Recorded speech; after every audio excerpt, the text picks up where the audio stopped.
Imagine being 66 years old, retired, and finally having the time to enjoy your passion. Gardening.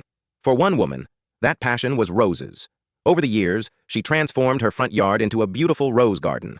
Red, pink, white, yellow, rows of flowers that bloomed in the spring and lasted well into summer. Neighbors loved it. People walking by would often stop to admire the colors. Some even asked for gardening tips. For her, it was more than just flowers. It was joy, therapy, and something that made her feel alive after retirement. But her HOA? They didn't see it that way. One afternoon, she found a letter in her mailbox stamped with the HOA's seal. It read, "Unapproved landscaping. Roses must be removed immediately or you will face fines of $75 per day." Her heart sank. Remove her roses? She had spent years nurturing them. They weren't overgrown or messy. They were neatly trimmed, well-kept, and far from an eyesore. So why was the HOA targeting her? The letter explained, the color and design are not uniform with the community's aesthetic. Uniform. That was their word for boring. She tried appealing to the board. She explained how much the garden meant to her, how it didn't block sidewalks or cause harm. The response was cold. Only board-approved plants are allowed in front yards. Roses are not on the list. The woman was devastated, but not defeated. Word spread around the neighborhood, and soon many of her neighbors rallied behind her. Some signed a petition, pointing out that her roses didn't lower property values. In fact, they increased curb appeal. A few even admitted they loved walking past her home because it made the street look brighter and friendlier. The support gave her strength. She began researching homeowner protection laws and found something that gave her hope.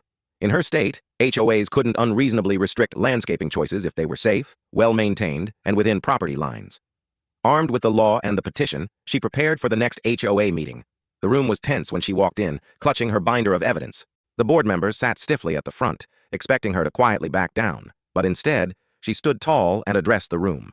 She explained the history of her garden, showed photos of its careful upkeep, and handed over the petition with dozens of signatures. Then she cited state law, reading aloud the section that protected her right to maintain reasonable landscaping. Neighbors in the audience nodded, some even clapped. The board members tried to push back, mumbling about rules and aesthetics, but they had no defense. Their argument was weak, and they knew it. Under the weight of public pressure and the clear wording of the law, the HOA backed down. The fines were dropped, and her roses stayed exactly where they belonged. In fact, the story didn't end there. Inspired by her fight, other neighbors began planting flowers of their own.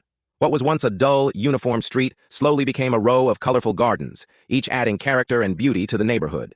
Her roses had gone from being a target to being a community landmark.